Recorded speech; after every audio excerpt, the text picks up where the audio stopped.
नमस्कार मित्रों, आप सभी का यूपीएससी आईएएस एग्जाम्स यानी कि तपस्वी आईएएस में बहुत बहुत स्वागत है। आज के हमारे जो वीडियो लेक्चर है उसका जो टॉपिक है ये है डिसइंटीग्रेशन या फिर कहे तो the fall of the Soviet union, यानी कि जो सोवियत यूनियन का नाम का जो विशाल राष्ट्र था वो कैसे टुकड़ों टुकड़ों में बट गया। इसके बारे में आज हम इस वीडियो लेक्चर में चर्चा करेंगे। ये जो disintegration of the Soviet union है वो काफ़ी इम्पोर्टेंट टॉपिक बन जाता है, क्योंकि इससे ज्योग्राफी और हिस्ट्री दोनों ही बदल गए हैं। इसलिए भी जो कौन कौन से ऐसे कारण थे और क्या क्या ऐसी परिस्थितियां थी जिनकी वजह से ये जो सोवियत यूनियन है उसका विखंडन या फिर विघटन हो गया, उसके बारे में हम इस वीडियो लेक्चर में चर्चा करेंगे। तो सबसे पहले देखते हैं कि जो सोवियत यूनियन है उसमें कौन कौन से राष्ट्र है और कौन कौन से उसके जो अलाइड नेशन है उसके बारे में देखते हैं। जो सोवियत यूनियन का यूएसएसआर का पूरा नाम है union of Soviet socialist Republic, जिसमें आर्मेनिया आता है, Azerbaijan, Belarus, इस्तोनिया, Georgia, Kazakhstan, Kyrgyzstan, Latvia, Lithuania, Moldova, Russia, Tajikistan, Turkmenistan, Ukraine और उज्बेकिस्तान जैसे जो रशिया अभी का जो रशिया उसके जो पड़ोसी राष्ट्र है वो सब सोवियत यूनियन में आते हैं। और उसके जो अलाइड नेशन है, जो उसके सोवियत यूनियन के साथ जो सैटेलाइट नेशंस है उसमें बल्गेरिया, चेक Republic, East Germany, Hungary, Poland, Romania और स्लोवेकिया जैसे जो राष्ट्र है वो सब इस सोवियत यूनियन के अलाइड राष्ट्र थे। यानी कि जो सोवियत यूनियन और ये ईस्टर्न ब्लॉक सभी के जो राष्ट्र है उसमें एक सिमिलरिटी थी, कम्युनिज्म और टोटलिटी जो आप खुद ही कहे या फिर जो तानाशाही है वो इस सब राष्ट्रों में कॉमन थी। यानी कि इन सब राष्ट्रों में ना कोई डेमोक्रेसी थी, सिर्फ और सिर्फ कम्युनिज्म था। तो यानी कि जो सोवियत यूनियन के जो अलाइड है वो सब कम्युनिस्ट को जो फॉलो करते हैं वो सब सोवियत के अलाइड राष्ट्र है। अब देखते हैं कि इसकी जो शुरुआत है, सोवियत यूनियन की शुरुआत में ये जो विश्व युद्ध है उसने एक बड़ा रोल प्ले किया है। कि जब विश्व युद्ध खत्म होने वाला था, यूरोपियन फ्रंट में जो तोपें थी, बंदूकें वो शांत पड़ गई थी, तो तब रशिया ने क्या किया कि रशिया ने लातविया और लिथुआनिया जैसे राष्ट्रों को एनेक्स कर लिया। साथ ही साथ रशिया ने ये पोलैंड है, ईस्ट जर्मनी है, इन सब राष्ट्रों को भी एनेक्स कर लिया। और ये सब जो राष्ट्र है जिसमें रोमेनिया है, बल्गेरिया है, अल्बानिया है, युगोस्लाविया, हंगरी, चेकोस्लोवाकिया, पोलैंड और ईस्ट जर्मनी, इन सब राष्ट्रों को सोवियत यूनियन ने कम्युनिस्ट बना दिया। और ये जो लाइन दिख रही है ना उसको कहते हैं आयरन कर्टन, यानी कि लोहे का पर्दा, उसे आयरन कर्टन भी कहते हैं। साथ ही साथ जो ये जो जर्मनी है उसका सबसे ज्यादा किसी को जो नुकसान हुआ है तो वो है जर्मनी, जिसको दो भागों में बांटा गया है, ईस्ट जर्मनी और वेस्ट जर्मनी। अब देखते हैं कि जो जर्मनी है उसका जो डिवीजन हुआ है वो भी सोवियत यूनियन और ये जो कैपिटलिस्ट कंट्रीज है, वेस्टर्न कंट्रीज, इन लोगों ने कैसे किया कि जब विश्व युद्ध खत्म हो गया, हिटलर ने सुसाइड कर लिया और जर्मनी ने सरेंडर कर लिया, तो जिन जिन जगह पर जो जो आर्मी थी उन देशों ने उस क्षेत्र पर अपना कब्जा कर लिया, जिसमें जो ईस्ट जर्मनी वाला जो एरिया है वो सोवियत यूनियन के पास रहा। जो वेस्ट जर्मनी है, वेस्ट जर्मनी में जो ये ग्रीन रंग कलर का जो दिख रहा है वो ब्रिटेन के पास था। और ये है पिंक कलर का एरिया है वो सब यूनाइटेड स्टेट्स उसके पास था। साथ ही साथ ये फ्रांस का एरिया है और ये पूरा का पूरा जो एरिया है वो सोवियत यूनियन के पास था। साथ ही साथ उसकी जो कैपिटल है उसको भी दो भागों में डिवाइड किया गया, ईस्ट बर्लिन और वेस्ट बर्लिन, जिसमें ईस्ट बर्लिन है वो ये ईस्ट बर्लिन वाला जो पोर्शन है, जो जगह है, वो बाद में जो ईस्ट जर्मनी है उसका कैपिटल बना। वही ये जो वेस्ट जर्मनी है, माफ कीजिएगा, ये जो वेस्ट वाला जो पार्ट है वो वेस्ट जर्मनी का कैपिटल नहीं था। वेस्ट जर्मनी का जो कैपिटल था वो था बोन। बोन में उसकी जो सब एडमिनिस्ट्रेशन है वो सब यहाँ पर बोन से कंडक्ट होता था। तो इसीलिए भी ये जो वेस्ट बर्लिन वाला जो एरिया है उसको कम्युनिस्ट ब्लॉक्स में ये जो एक आइलैंड के रूप में भी, कैपिटलिस्ट आइलैंड के रूप में भी देखा जाता है। अब देखते हैं उसका जो बैकग्राउंड है उसके बारे में जानते हैं कि क्या क्या घटनाएं हुई थी।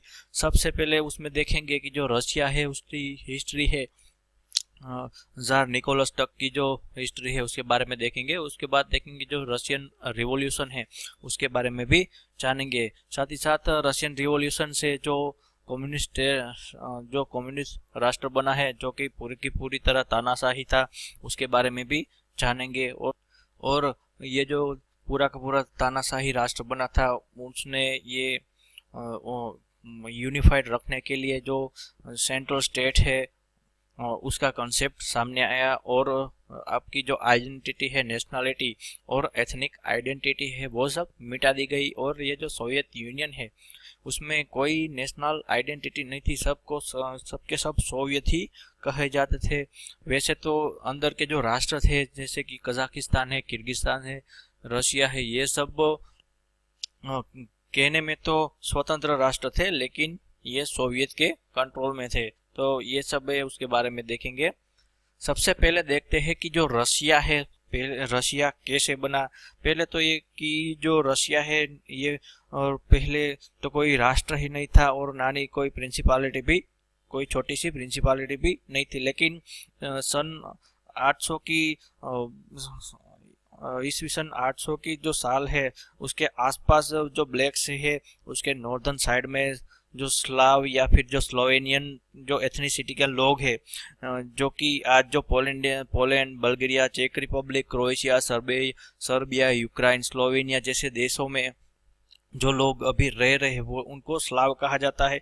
उन लोगों ने ये जो नोवगोरोड है यहाँ पर एक नया ये सब इकट्ठा हुए, छोटे छोटे ट्राइब्स है वो इकट्ठा होनी शुरू हुई और उन्होंने यहाँ पर एक जो राष्ट्र है, माफ कीजिएगा, एक जो छोटा सा नगर है जिसे नोवगोरोड, जिसे रशियंस में नया सिटी भी कहा जाता है, वहाँ पर आके उन्होंने रहना शुरू किया। और साथ ही साथ उन्होंने कीव और जो ये जो मॉस्को है बाद में इन दोनों को भी वहाँ पर बसाया।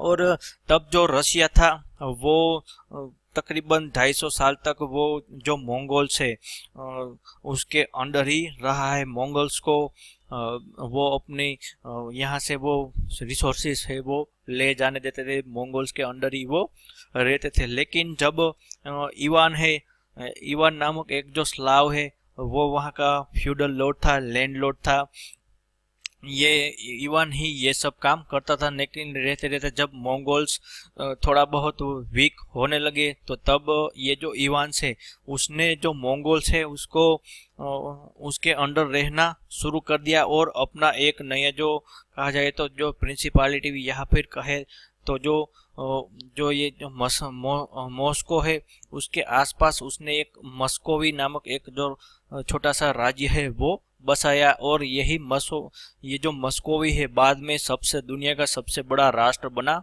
मॉस्को, माफ कीजिएगा, जो रशिया है वो उसकी शुरुआत मस्कोवी से होती है और रशिया में आके खत्म होती है। यहाँ पर जो ये कैंपेन दी गई है ये इवान के द्वारा ही, जो इवान है उसके द्वारा ही ये जो टेरिटरीज है वो एनेक्स की गई थी। पहले देखिए रशिया, पहले जो मस्कोवी था वो कितना था, ये इतना ही राष्ट्र था मस्कोवी। उसके बाद इवान के पुत्र जो इवान है उसने भी थोड़ा बहुत जो एरिया है वो एनेक्स करना शुरू कर दिया।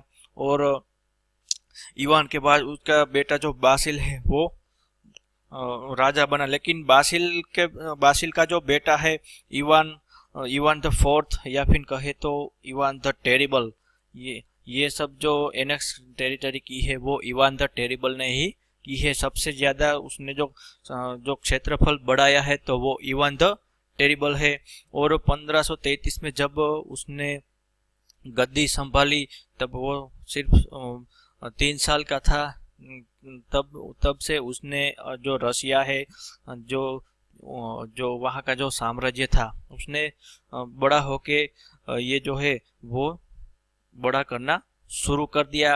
और सबसे ज्यादा जो टेरिटरी है वो इवान द टेरिबल ने ही उसमें एनेक्स की है। और इवान के बाद जब कोई ऐसा राजा नहीं बना कि ये जो राष्ट्र है जिसमें 1533 से तक उसने जो शासन किया। उसके बाद उसने जो उसके बाद कोई उसका बाद उसका जो बेटा है फ्योदोर, वो रशिया का राजा बना, लेकिन उतना वीक था। तो उसके बाद उसका जो एक कोर्टियर था या फिर मंत्रिमंडल का एक मेंबर था माइकल रोमनोव, उसने 1613 में ये जो है वो उसने 1613 में रोमनोव डायनेस्टी की नींव रखी। और इसी रोमनोव डायनेस्टी ने रशिया के ऊपर तकरीबन 300 साल तक राज किया है। और ये जो पीटर द ग्रेट है, वो ये जो माइकल रोमनोव है उसका ग्रैंडसन था। और रशिया का सबसे फेमस जो कोई राजा है वो है पीटर द ग्रेट। उसने ये जो सेंट पीटर्सबर्ग है वह बसाया, और अपना जो पूरा ये जो आप टेरिटरी देख रहे हैं ये सब ये जो पीटर्स द ग्रेट है उसकी उसी के द्वारा ही एनेक्स की गई है। उसने जो जो अभी का अलास्का है, जो कि अभी अमेरिका के पास है, लेकिन वही उसने उत्तर बाल्टिक सी है यहाँ तक उसने अपना जो साम्राज्य है वो बेरिंग सी से बाल्टिक सी तक उसने अपना साम्राज्य फैलाया। और जो अलास्का है वो भी उसने जो विट्स बेरिंग है उसको जो कि एक डेनिश था, उसको भेजकर जो अलास्का का जो पूरा का पूरा एरिया है वो भी उसने एनेक्स कर लिया। और उसने सबसे बड़ा साम्राज्य है वो बनाया जो कि बाल्टिक से पैसिफिक तक फैला हुआ था। उसके बाद पीटर्स द ग्रेट के बाद कोई छोटे मोटे राजा आए, लेकिन उसके बाद कोई जो पराक्रमी जो पावरफुल शासक आया था वो थी कैथरीन द ग्रेट। वो भी पीटर्स द ग्रेट की ही तरह उतनी ही पावरफुल थी, और इसी ने ही जो लिथुआनिया और लातविया और कुछ पोलैंड और ओटोमान तुर्क के अंदर जो कुछ पार्ट है वो उसने एनेक्स कर लिए। और जो पीटर्स द ग्रेट ने बड़ा एम्पायर बनाया था उसमें उसने थोड़ा कहा जाए तो थोड़ा बहुत योगदान इसने भी दिया है। लेकिन जब ये कैथरीन द ग्रेट है उसकी मृत्यु हुई तो ये जो कोई पावरफुल राजा ना बन सका। तो इसीलिए भी जो फ्यूडल लॉर्ड्स है, जो उमराव है, वो लैंड लॉर्ड्स है, उसकी जो पावर है वो सब बढ़ने लगी, क्योंकि ऐसा कोई सेंटर में कोई ऐसा जो किंग है वो नहीं था कि इन सबको कंट्रोल रख सके। और इसी से ही जो रशियन रिवॉल्यूशन की जो नींव है वो यहाँ से ही शुरू हो जाती है, क्योंकि जो रशिया है उसमें लैंड तो ज्यादा है लेकिन एग्रीकल्चरल लैंड है बहुत ही कम है। और वो सब इन जो लैंड लॉर्ड्स है उसके पास ही थी। कहने को तो शासन है वो रोमनोव के पास था, लेकिन असली जो पावर है वो सब इन फ्यूडल लॉर्ड्स के पास थी। तो ये सब है वो सब आसानी से रहने लगे थे। और ये जो छोटे छोटे किसान होते थे, वर्कर्स होते मजदूर, उनके ऊपर बहुत दमन करना उन्होंने शुरू कर दिया। और साथ ही साथ पहले जैसा कि मैंने बताया कि लैंड्स की कमी थी, तो ये जो भूखमरी है और इसी प्रकार के कई ऐसी जो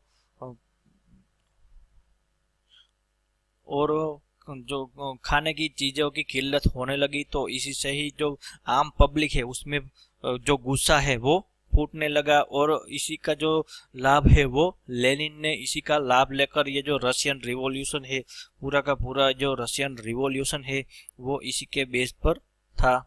तो अब देखते हैं कि जो रशियन रिवॉल्यूशन है उसकी जो कारण है उसमें देखते हैं कि पहली तो जो फ्यूडल सिस्टम, जैसे कि हमने बात की कि इसमें पहले आते थे रूलिंग क्लास, जो कि जार रोमनो वंश के जो जार थे। वैसे मैं आपको बता देना चाहता हूँ कि ये जो जार, और अब रशिया में जार देखेंगे, और जर्मनी का जो राजा है उसको केजर कहेंगे। क्यों? क्योंकि उन लोगों का मानना था कि ये जो लोग हैं वो जूलियस सीजर के वो वंशज है, इसीलिए भी सीजर का नाम है उसका उन्होंने अपभ्रंश करके ये जार और केजर नाम अपनाया है। तो ये पहले रूलिंग क्लास था जार, जो कि बहुत ही सुख चैन से रह रहा था। दूसरे थे लैंड ओनर्स और नाइट्स, जो कि जमींदार, और उमराव लैंडलॉर्ड्स, ये सब उनके पास रशिया की जो लैंड्स है उन पर इन लोगों का कब्जा था। और वो भी सुख चैन से रहते थे। लेकिन सबसे ज्यादा जो खराब परिस्थिति थी वो थी वर्कर क्लास की, मजदूर वर्ग, पिजन्स, ये सब जो लोग हैं वो पूरे साल मेहनत करते थे, पूरे की पूरी मेहनत से वो जो कुछ भी वो कमाते थे वो सब उसका कुछ जो हिस्सा है वो लैंड ओनर्स, ये नाइट्स और जार को दे दिया जाता था। तो लोगों में एक प्रकार का जो गुस्सा था वो भी था, क्योंकि जो और जो आखिरी जो वंशज है निकोलस, वो बहुत ही थोड़ा बहुत वीक था और अपनी जो प्रजा है उसमें अप्रिय हो गया। क्यों? क्योंकि उनकी जो इकोनॉमिक कंडीशन है वो बेहद ही खराब थी। जो इक्वालिटी है वो भी बेहद खराब थी, क्योंकि रशिया में आप देखेंगे कि जो जमीन की कमी की वजह से जिसमें जो साइबेरिया है वो बहुत ही बड़ा लैंड है, लेकिन पूरे की पूरी सीजन में वो बर्फ में ही छाया रहता है। तो जो एग्रीकल्चरल लैंड है उसकी कमी के कारण जो भूखमरी है वो बढ़ गई, गरीबी है उसमें ही बहुत बड़ा इजाफा हुआ। तो लोग ये समझने लगे कि इस सब का जो कोई जिम्मेदार है तो वो है ये जो निकोलस है, वो भी जो आखिरी जार है वो उसका जिम्मेदार है। और उसमें आग में घी डालने का काम किया। ये दोनों इवेंट्स ने रशियन जापानीज वॉर और वर्ल्ड वॉर 1, ये समय हुआ क्या था कि जो रशियन जापानीज वॉर और वर्ल्ड वॉर 1 हुई तब जो जो पीपल्स है वो रिवोल्ट करने में लगे थे जार के खिलाफ, वो आंदोलन कर रहे थे। तब जार ने ये सोचा कि क्यों ना इन लोगों को जब लड़ाई के जो परिस्थिति है उसको जो हम लड़ाई में इन्वॉल्व हो जाएंगे तो परिस्थिति है वो थोड़ी सुधर जाएगी, क्योंकि जो लोग हैं वो उसमें कहीं ना कहीं राष्ट्रवाद भरा ही होता है। तो आप लड़ाई करोगे तो जो लोग हैं वो आपको सपोर्ट करेंगे। लेकिन ऐसा ना हुआ, क्योंकि जब प्रथम विश्व युद्ध में रशिया ने एंट्री ली तो जो कोई भी संसाधन थे और जो खाना वगैरह जो सोर्सेस उगाते थे, पिजन्स उगाते थे, वो सब जो ये जो फ्रंट लाइन है, जो युद्ध के जो मोर्चा है वहां पर वो भेजने लगे। इसीलिए लोगों के पास खाने पीने के और कोई ऐसे कपड़े ये सब उनका अभाव होने लगा। तो ये सब जो लोग हैं वो ये रोमनों के खिलाफ और आखिरी जार है उसके खिलाफ उन्होंने रिवोल्ट कर दिया। और इसी के तहत ये जो फरवरी और मार्च 1917 में जो डेमोन्स्ट्रेशन है वो लोग है वो जार के खिलाफ नारेबाजी लगाने लगे। ये जो जार है उसको कहने लगे कि आप सदगद्दी से हट जाए। और जो जार निकोलस है वो गद्दी से वो हट गया और उसने अपने जो भाई है उसको राजा बनाने का घोषित किया। लेकिन ये सब ना हो सका और जो प्रोविजनल जो गवर्नमेंट है जो कि मार्च और नवंबर 1917 तक वो चली, उसका एक जो गठन है वो हुआ जिसके जो नेता थे वो अलेक्जेंडर केरेंस्की थे। और साथ ही साथ क्या हुआ कि ये जो लेनिन है और उन्होंने क्या किया कि जो अक्टूबर रेवोल्यूशन है वो हुआ और जो रशिया की जो प्रोविजनल गवर्नमेंट थी उसको ओवरथ्रो कर दिया और अपनी जो लोकल सोवियत से जिसमें जो बोल्शेविक है वो सब ही ज्यादा लोग थे उन्होंने ये जो रशिया है उसका कंट्रोल करना शुरू कर दिया। और उन्होंने क्या किया, Russian socialist federative Soviet Republic है जो कि अपने आप को कहता था पहला सोवियत स्टेट, दुनिया का पहला जो सोशलिस्ट स्टेट है वो यही लोग कहते थे कि जो लेनिन है जो कि अप्रैल जो 7 है वहां पर माफ कीजिएगा, जो लेनिन है उसके पहले वो वहां पर आ चुका था। तो लेनिन ने ये सब काम करवाना शुरू कर दिया, लोगों को भड़काना है वो शुरू कर दिया। और लेनिन चाहता था कि ये जो है वो उसके ही सब कंट्रोल में आए। तो लेनिन की जो तानाशाही है वो शुरू हो गई और जो रशिया और जो लोग हैं वो खुश हो गए, क्योंकि अब लोगों का मानना था क्योंकि जो जार अभी नहीं रहा है और सोशलिस्ट स्टेट बन गया है तो लोगों को ये लगने लगा कि अब है वो परिस्थिति सुधरने लगेगी। लेकिन ऐसा ना हो सका और रशिया की जो इन्वॉल्वमेंट है उसकी अंत कब होता है, उनका अंत होता है जो ट्रीटी ऑफ ब्रेस्ट लिटोव्स्क। इस ट्रीटी के साइन करने के बाद रशिया ने अपनी जो आर्मी है वो वापस ले ली। और इसी के साथ होती है रेन ऑफ टेरर की शुरुआत। देखिए जैसा कि फ्रेंच रिवॉल्यूशन में हुआ, जो जैकोबिन्स क्लब ने जो किया था, वो अब ये जो बोल्शेविक है वो लोग करने लगे हैं। जो सिविल वॉर है जो कि मई 1918 से 1920 तक ये जो चली थी, उसमें काफ़ी ऐसे जो लोग हैं, तकरीबन 10 लाख से ज़्यादा जो लोग हैं उसकी मृत्यु हुई। क्योंकि जो कम्युनिस्ट और नॉन कम्युनिस्ट के बीच जो लड़ाई छिड़ी थी, जो लड़ाई हुई थी इन दोनों के बीच, तो ये दोनों है वो कंट्रोल करना चाहते थे। जिसमें जो कम्युनिस्ट जो राष्ट्र है, वो जो कम्युनिस्ट ब्लॉक है, वो ये चाहते थे कि लेनिन वाला जो जो ब्लॉक है, लेनिन वाला संगठन ये चाहता था कि हमारे अंडर ये सोशल स्टेट बने। और वहीं जो दूसरी पार्टी के जो लोग थे नॉन कम्युनिस्ट, वो ये चाहते थे कि रशिया में डेमोक्रेसी है। लेकिन लेनिन ऐसा नहीं चाहता था। तो ये सिविल वॉर इन दोनों के बीच चढ़ी और काफ़ी सारे लोग हैं वो मर गए, और काफ़ी सारे लोग हैं वो गरीबी और फेमाइन के वजह से वो मारे गए।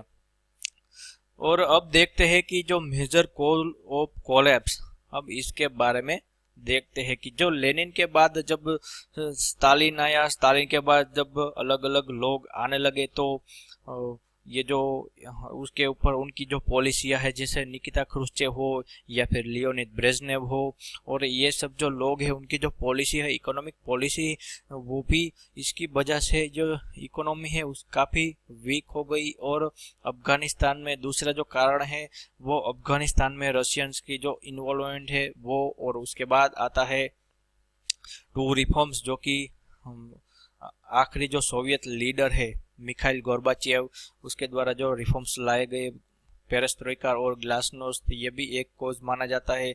और उसके बाद आता है एथनिक कॉन्फ्लिक्ट, उसमें जो डेमोग्राफिक चेंजेस जो बहुत हुए थे, एथनिक टेंशन जो थी सोवियत यूनियन में, वो भी जो 1990 आते आते और 1980 से 90 के जो दशक है उसमें बहुत ही बढ़ गई थी। और साथ ही साथ ईस्टर्न यूरोप में जो पॉलिटिकल टर्मोइल चल रही थी, जैसा कि जो साम्यवादी रशिया है उसकी पकड़ उनके ऊपर थोड़ी बहुत ढीली हो गई, तो ये लोग भी रशिया सोवियत यूनियन मॉस्को के खिलाफ आवाज उठाने लगे। और ईस्टर्न यूरोप में जो पॉलिटिकल टर्मोइल है उसकी एक जो परिस्थिति वो बन गई। सबसे पहले देखते हैं कि जो सोवियत इन्वॉल्वमेंट इन अफगानिस्तान है उसके बारे में पहले जान लेते हैं।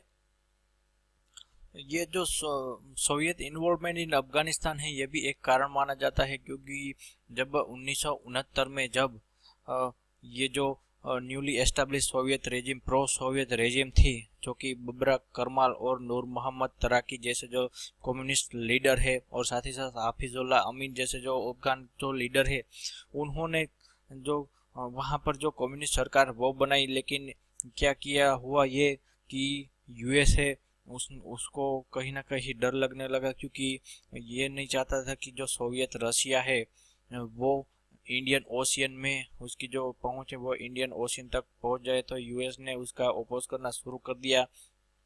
और साथ ही साथ यूएसएसआर ने क्या किया कि जो माल सामान है, इक्विपमेंट है, वॉर मशीन है, उसका भी वहाँ पर जो ये जो सोवियत प्रो सोवियत रेजिम है उनको देना शुरू कर दिया। और इसी के साथ शुरुआत होती है गुरिल्ला वॉर की।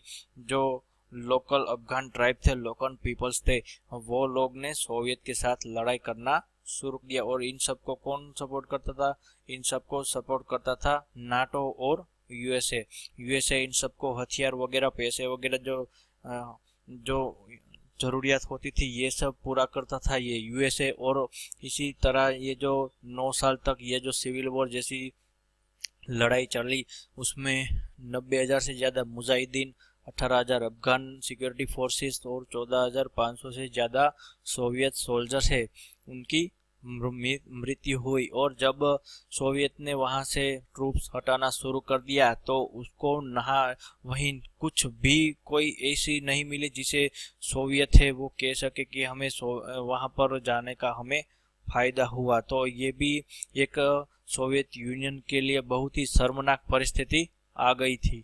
अब जो दूसरा कारण है वो इकोनॉमिक वीकनेस। पहले तो देखते हैं कि जो कम्युनिज्म है उसको इकोनॉमी के साथ बहुत ही जो रिलेशन है वो बहुत ही उतने अच्छे नहीं होते, क्योंकि कम्युनिज्म में क्या होता है कि जो कम्युनिस्ट इकोनॉमिक्स होती है उसमें पहले तो कोई ऐसा गोल ही नहीं रहता, कोई ऐसा एम्बिशन ही नहीं रहता कि आप अपना जो प्रोडक्शन है वो बढ़ाए। साथ ही साथ उनकी जो इकोनॉमी है वो सरकार के हस्तक ही होती है कि आप कितना इसका जो इस्तेमाल है वो कितना और कितना यूटिलाइज करेंगे, और उसमें जो प्रॉफिट है उसकी तो कोई बात ही नहीं होती। जो ऐसी जो कम्युनिस्ट इकोनॉमिक्स होती है वो सेल्फ रिलाइड इकोनॉमी ही होती है। उनके जो दूसरे देशों के साथ जो ट्रेड होते हैं वो भी उतने अच्छे नहीं होते। इसीलिए भी जब यूएसए और यूएसएसआर है वो दोनों सुपर पावर थी, यूएसए जब मिलिट्री सुपर पावर के साथ साथ इकोनॉमिक सुपर पावर भी बन गया, लेकिन जो सोवियत यूनियन है वो मिलिट्री सुपर पावर तो बना लेकिन इकोनॉमिक सुपर पावर ना बन सका। तो ये भी एक कारण है कि जो इकोनॉमिक वीकनेस है उनकी जो क्लोज्ड इकोनॉमी थी, क्लोज्ड इकोनॉमी है उसकी जो पॉलिसी इतनी थी तो उनकी इकोनॉमी है वो ज़्यादा बढ़ नहीं सकी।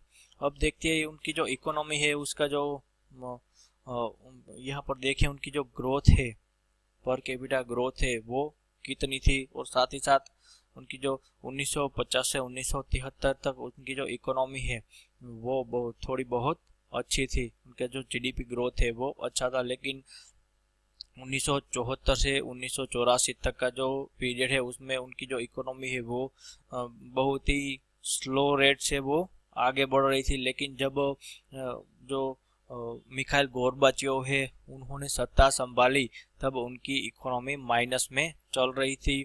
इसीलिए भी उनकी जो इकोनॉमिक है उसको भी एक रीज़न माना जाता है, क्योंकि उनके पास बहुत ज़्यादा जो रिसोर्स है वो बहुत ही ज़्यादा थे, लेकिन उनको यूटिलाइज कैसे किया जाए वो उनकी कम्युनिस्ट पॉलिसी के वजह से, वो कम्युनिस्ट जो पॉलिसी है उसकी वजह से ये जो इकोनॉमी है वो बहुत ही एक्सपांड ना कर पाई। क्योंकि जो कार्ल मार्क्स की जो पॉलिसी है उसके तहत ये भी जो उनकी जो एग्रीकल्चर है उसमें भी ये कलेक्टिव फार्मिंग है, जिसे रशियंस में वो कलखोज कहते थे।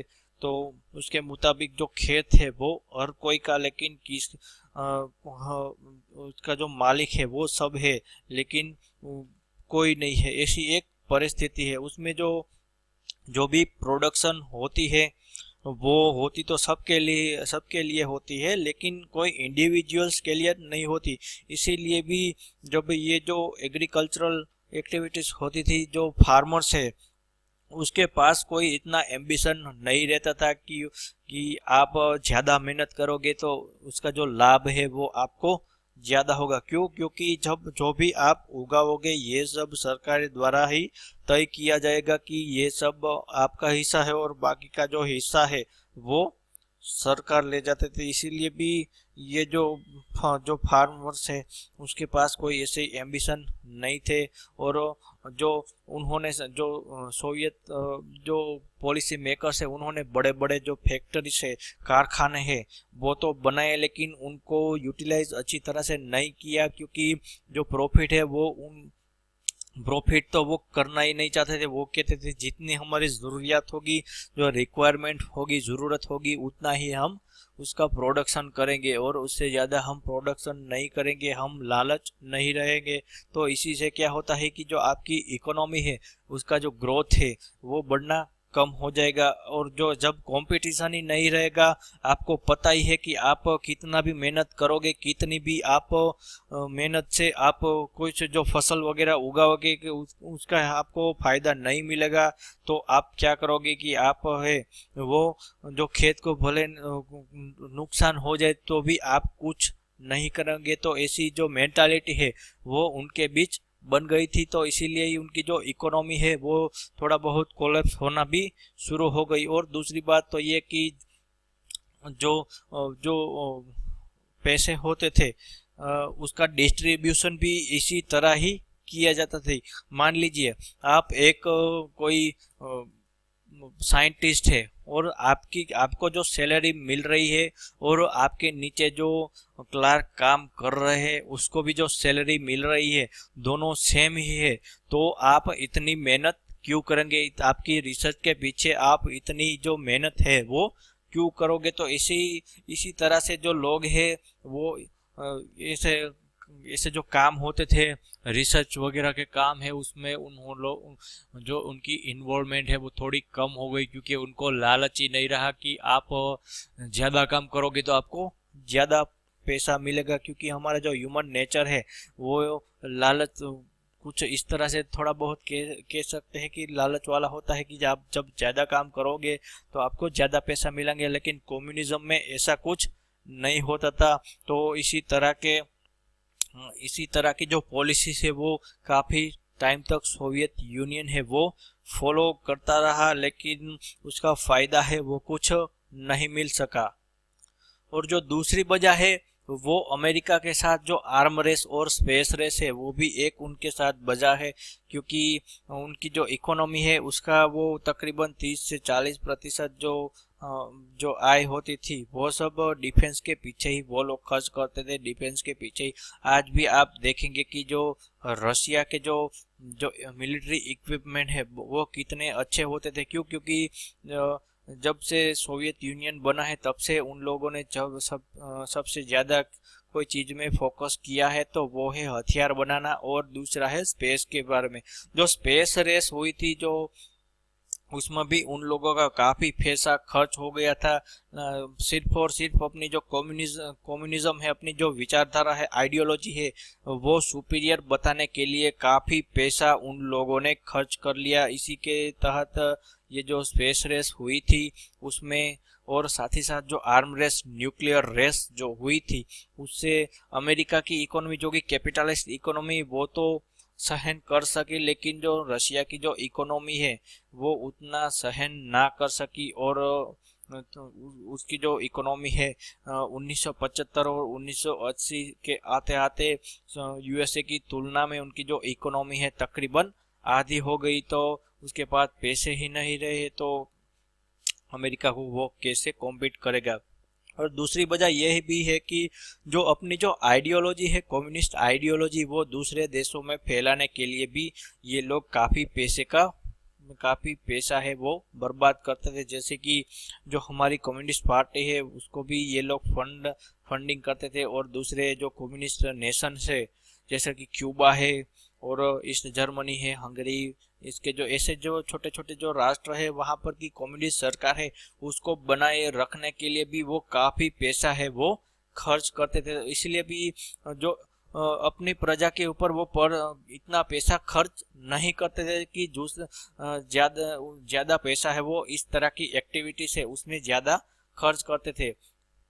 तो इसीलिए भी जो उनकी इकोनॉमी है वो काफ़ी थोड़ी बहुत बर्बाद होने लगी। और सबसे ज़्यादा कब खर्च किया? जब रोनाल्ड रीगन प्रेसिडेंट बने थे तब सबसे ज़्यादा जो खर्च है वो बढ़ गया, क्योंकि रोनाल्ड रीगन है वो कम्युनिज्म को कतई बर्दाश्त नहीं करते। बहुत ही वो एंटी कम्युनिस्ट या फिर कहे तो एंटी सोवियत बहुत ही ज़्यादा थे। वो कम्युनिज्म को हरगिज पसंद नहीं करते थे। इसलिए भी उन्होंने जब जो सोवियत यूनियन है उसके आसपास जो अपने अलाइड राष्ट्र है उसको घेराबंदी करना शुरू कर दिया, तो उसके जवाबी कार्यवाही में जो रशिया है उसने ही काफ़ी पैसे जो इसके पीछे मिलिट्री एस्टेब्लिशमेंट के पीछे करना शुरू कर दिया। तो इसी से ही उनकी जो इकोनॉमी पहले से ही खराब थी और बहुत ही ज़्यादा खराब होने लगी। अब देखते हैं मिखाइल गोर्बाचेव के बारे में, क्योंकि यही जो व्यक्ति है, जो आखिरी सोवियत लीडर है, वही थोड़े बहुत सोवियत यूनियन के जो कोलैप्स हुआ उसमें बहुत ही बड़ा उन्होंने रोल प्ले किया। जब कॉन्स्टेंटाइन चार्निंको है उसकी जो मृत्यु हुई तब मिखाइल गोर्बाचेव को जनरल सेक्रेटरी बना गया। पॉलिट ब्यूरो जो कि हाईएस्ट डिसीजन मेकिंग बॉडी होती है, ये जो जनरल सेक्रेटरी की जो पोस्ट है वो आप कह सकते हैं कि जो हमारे यहाँ प्राइम मिनिस्टर की जो पोस्ट है वो उनको कम्युनिस्ट पार्टी के जो जनरल सेक्रेटरी है वो भी आप कह सकते थे। और तब के तत्कालीन जो टाइम था वो उसमें सबसे ज़्यादा वो ये युवा थे, पॉलिट ब्यूरो में सबसे युवा मेंबर थे। जब इन्होंने रशिया की बागडोर संभाली, तब उन सबसे पहले तो उन्होंने ये जो इकोनॉमी है, अपनी जो एडमिनिस्ट्रेशन है, उसके उसका उन्होंने जायजा लिया। तो उनको पता लगा कि जो पूरा का पूरा सोवियत यूनियन है, उनकी जो इकोनॉमिक परिस्थिति वो कितनी खराब हो गई है, वो कभी ना कभी टूट सकता है। तो उन्होंने इसको बचाने के लिए जो काफी जो जद्दोजहद की, उसमें उनके तहत उन्होंने जो 5 पॉइंट बनाए हैं, उनको बनाए रखने के लिए, रिफॉर्म लाने के लिए, तो उसमें जो पहला है उस ग्लासनोस्ट यानी कि जो ओपननेस हो, और दूसरा है पेरेस्ट्रोइका यानी कि रिस्ट्रक्चरिंग, और साथ ही साथ उन्होंने जो ब्रेजनेव डॉक्ट्रिन थी, जिसके मुताबिक जब भी सोशलिज्म या फिर कम्युनिज्म है वो खतरे में आ जाए, तो वहां पर उन देशों में आप अपनी आर्मी है वो भेजेंगे। तो इस तरह की जो एक्टिविटीज है वो लियोनी जो मिखाइल गोर्बाचेव है उन्होंने बंद कर दी। इसी के तहत जब ईस्टर्न यूरोप के काफी अच्छे जो राष्ट्र है उन्होंने हंगरी जैसे जो राष्ट्र है उन्होंने बगावत कर दी, तो वहां पर मिखाइल गोर्बाचेव ने अपनी आर्मी नहीं भेजी। उसके बाद आती है केजीबी, जो उनकी सीक्रेट जो सर्विस है, केजीबी सीक्रेट सर्विस, उसके उसमें भी उन्होंने काफी रिफॉर्म्स लाए। उसमें चाहा कि जो रिफॉर्म्स है वो लाया जाए, और दूसरा है जो अपनी खुद की जो कम्युनिस्ट पार्टी है उसमें भी काफी रिफॉर्म लाया जाए।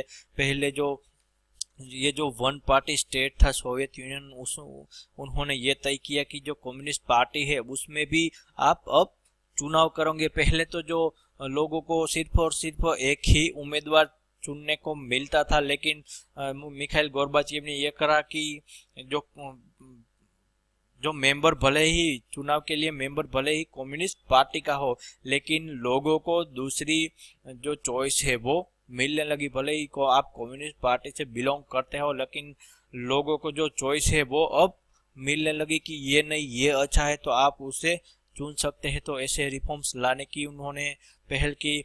जो उसमें पहले देखते हैं कि जो ग्लासनोस्ट है, काफी फेमस वर्ड है, उसके बारे में देखते हैं। Glasnost is a political reform that has been used in Russia since the end of the 18th century. ये जो ग्लासनोस्ट का वर्ड है वो काफी पहले से ही रिफॉर्म के लिए, पॉलिटिकल रिफॉर्म्स के लिए इसका इस्तेमाल है वो किया जाता था। लेकिन 1986 में उन्होंने ये जो ग्लासनोस्ट की है उसके मुताबिक जो गवर्नमेंट इंस्टीट्यूशन है उसमें उन्होंने ट्रांसपेरेंसी ला गई, और जो रिफॉर्म है, रिफॉर्म भी उन्होंने इसी ग्लासनोस्ट की पॉलिसी के तरह ही उन्होंने ये जो रिफॉर्म है वो लाए गए हैं।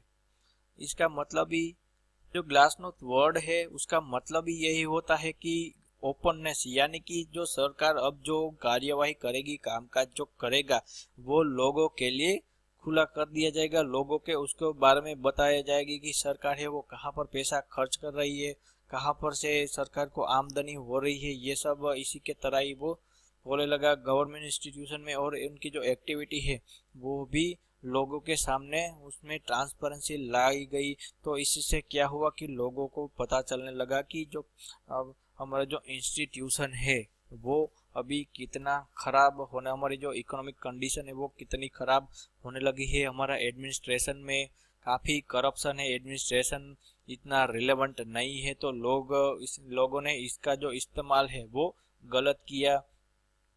लेकिन मिखाइल गोर्बाचेव को ये लगता था कि इससे क्या होगा कि लोग है वो थोड़ा बहुत इसको जानने लगेगी, लेकिन इसकी जो इम्पैक्ट है वो बहुत ही खराब निकली। और दूसरा है वो है पेरेस्ट्रोइका, यानी कि जो रिस्ट्रक्चरिंग है वो रिफॉर्मेशन, इसे रिफॉर्मेशन भी कहा जाता है।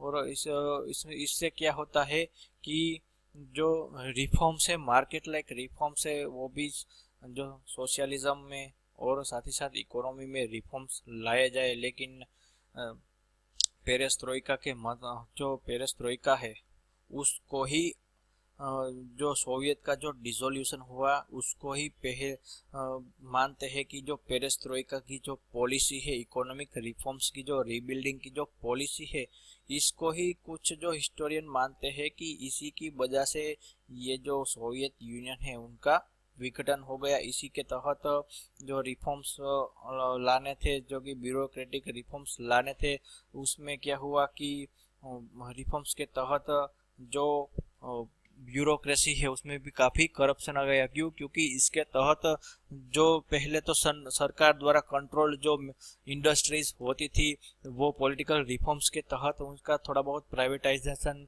वो करने लगे। इसी पेरेस्ट्रोइका की पॉलिसी के तहत एफडीआई है उसको भी सोवियत यूनियन में एफडीआई को भी मंजूर कर दिया, लेकिन भारी रिस्ट्रिक्शन के तहत।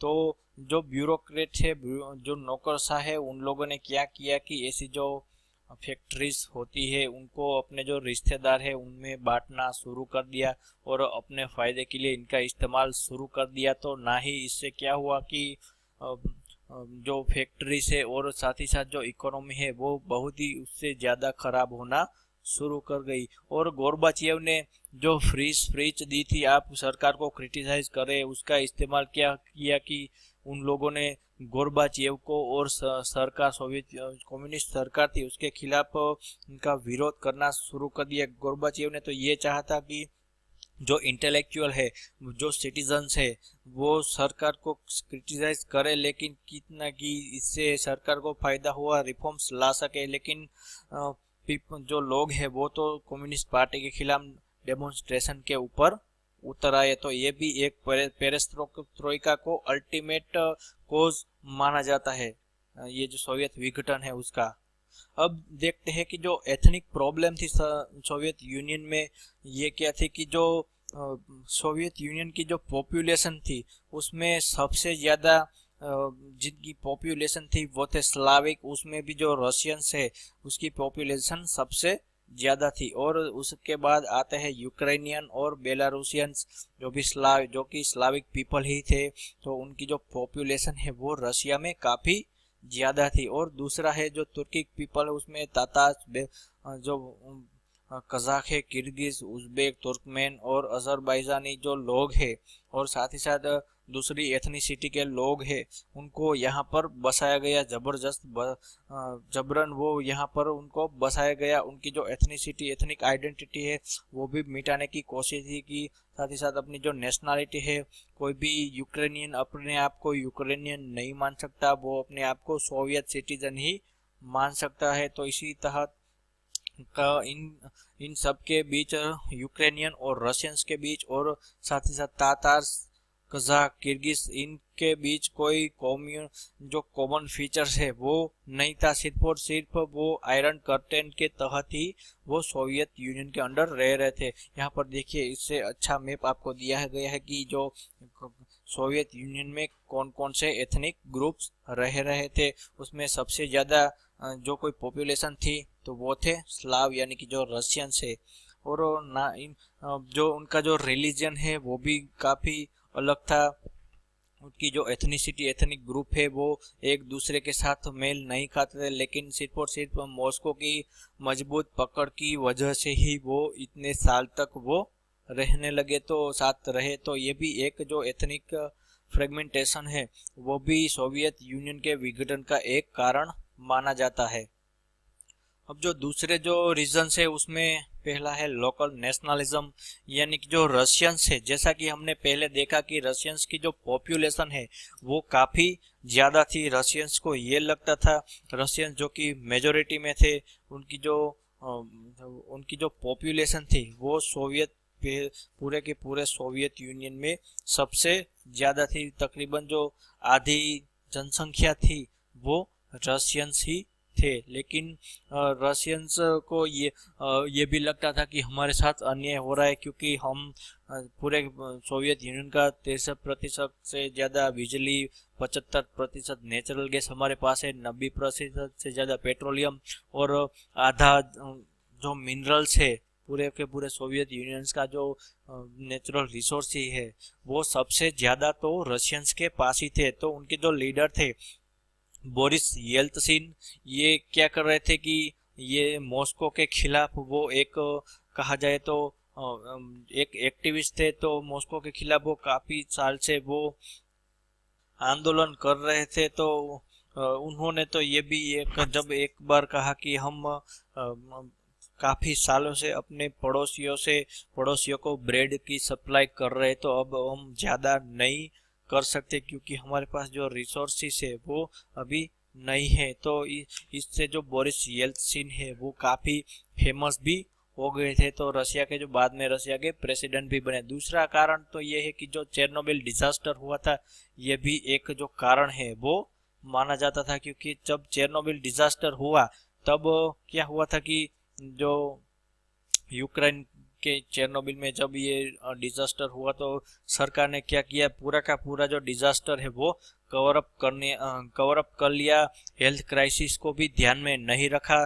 तो इससे क्या हुआ कि लोग है उन्होंने उनको ये लगा कि जो सरकार है वो हमारे प्रति उतनी जवाबदेह नहीं है। तो ऐसे डिजास्टर में जब आप लोगों को ही नहीं बताओगे, नहीं उसके बारे में लोगों को अवेयर नहीं करोगे तो क्या होगा। तो इसी से ही लोगों को ये लगा कि जो हमारी सरकार है उनको खुद सिर्फ और सिर्फ अपनी पड़ी है, हमारी नहीं पड़ी। ये भी एक कारण माना जाता है।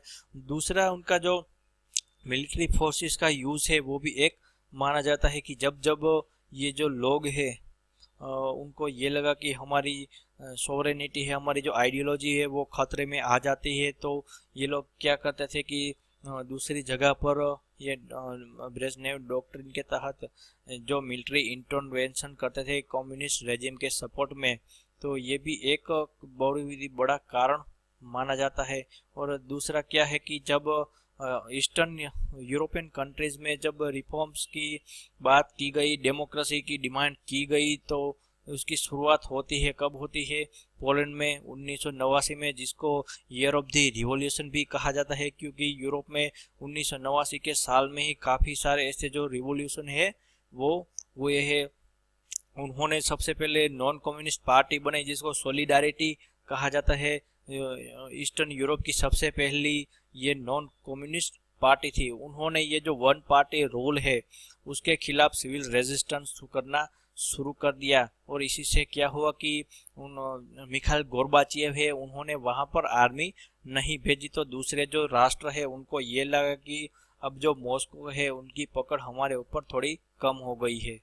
और इसी के और साथ ही साथ दूसरा कारण ये भी था कि ईस्टर्न यूरोप के जो भी सैटेलाइट स्टेट थे, अलाइड राष्ट्र थे, ये सब भी स्ट्रगल कर रहे थे सोवियत यूनियन की तरह, क्योंकि सोवियत ने क्या किया कि इनको इंडस्ट्रियलाइजेशन के तहत उनकी जो इकोनॉमी है वो हेवी इंडस्ट्री और इसे जो इन्वेस्टमेंट है वहां पर करके उनकी इकोनॉमी को मजबूत बनाया जाए और हमारा एक बहुत ही बड़ा पावर हाउस बनाया जाए। लेकिन ये हुआ उसका उल्टा, उनका जो गलत इस्तेमाल किया गया, उनका जो वहां पर इन्वेस्टमेंट है उसका मैनेजमेंट उतना नहीं किया गया।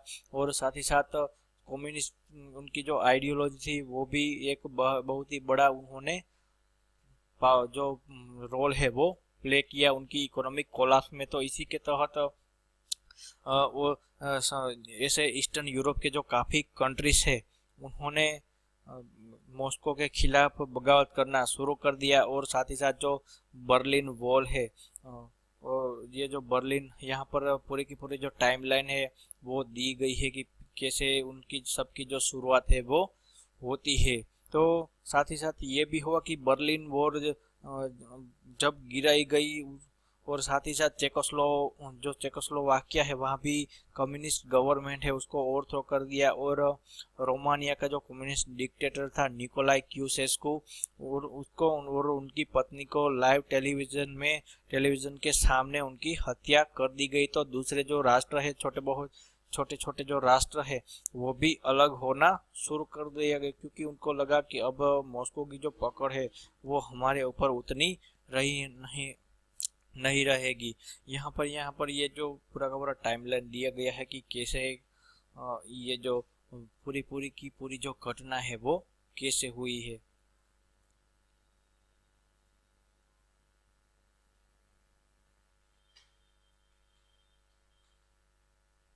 साथ ही साथ जो कम्युनिज्म है उनके खिलाफ भी उन्होंने ये जो आइडियोलॉजी है उसके खिलाफ भी एक उन्होंने बगावत कर दी। और जैसा कि हमने पहले डिस्कस किया कि जो लोकल नेशनलिज्म है वो भी अब उफान पर था। पहले जो सोवियत यूनियन ने उनकी जो मॉस्को ने उनकी आइडेंटिटी को पहले दबाया गया था, उनकी आइडेंटिटी को दबा दिया था, वो अब खुल के बाहर आने लगी थी। तो साथ ही साथ जो 1990 आते आते तक ईस्टर्न यूरोप में जो भी कम्युनिस्ट सरकार थी वो सब डेमोक्रेटिक इलेक्टेड गवर्नमेंट से रिप्लेस कर दी गई।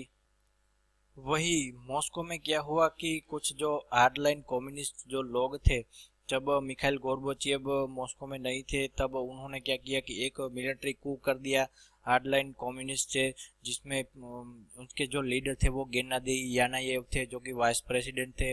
उन्होंने क्या किया कि जो गवर्नमेंट है उसका उसको ऊपर अपना टेक ओवर है वो ले लिया, जो कि आखिरी कील थी यूएसएसआर को बचाने के लिए। और इसी से क्या हुआ कि मासिव प्रोटेस्ट है वो शुरू हो गए थे। साथ ही साथ जो केजीबी के लोग हैं वो उनको भी कह दिया गया था कि जो जो भी रिबेल लीडर है उसको ख़त्म कर दिया जाए। लेकिन जो सोल्जर्स है उनको भी क्या मॉस्को में टैंक की जो आखिर पूरी की पूरी जो बटालियन है वो ये वहाँ पर डिप्लॉय की गई थी कि जब ज़्यादा से ज़्यादा लोग क्रेमलिन के पास इकट्ठे होने शुरू हो जाए तो उसके ऊपर आप ये जो मिलिट्री कू है, माफ कीजिएगा, जो ये सोल्जर्स कू कहा जाता है उनको, ये जो करने की जो कोशिश की गई है उसको आप दबा देंगे। लेकिन सोल्जर्स है उन्होंने क्या किया कि वो भी रिबेल बन गए। उन्होंने मना कर दिया कि वो अपने फेलो सिटीजन्स के ऊपर फायर नहीं करेंगे। तो ये जो पूरा का पूरा कू है वो 3 दिनों के बाद ही खत्म हो गया।